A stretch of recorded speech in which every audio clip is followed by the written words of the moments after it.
עם ישראל הוא עם הנצח, מול מחבלים שפלים ממשיך על רצח.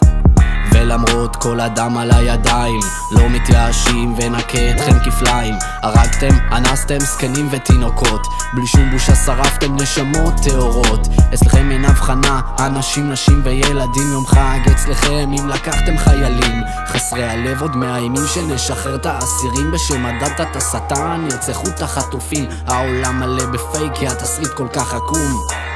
מה שלהם מותר לך אסור, עולם מבולבל, מי הם הרעים? למרות שדי ברור מי מקדש את החיים. וזאת תקופה קשה, כבר סבנו מלחמות וכבר בנינו חומות וכבר חילקנו אדמות.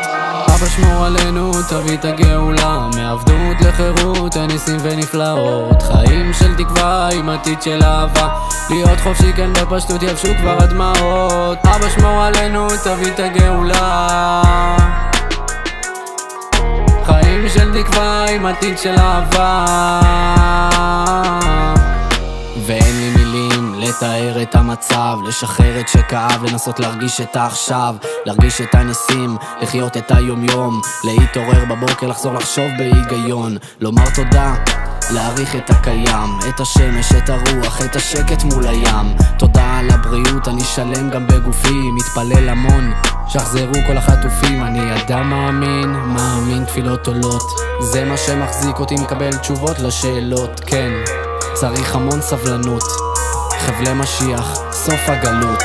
אבא שמור עלינו, תביא את הגאולה, מעבדות לחירות, הניסים ונפלאות. חיים של תקווה עם עתיד של אהבה, להיות חופשי כן בפשטות יבשו כבר הדמעות. אבא שמור עלינו, תביא את הגאולה,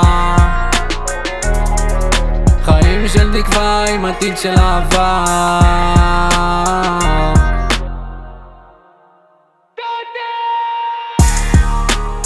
כן אחי, אני מה זה מבין אותך. אני גם אחי, 2.5 חודשים מושבת מכל הבחינות, גם כלכלית, גם פיזית.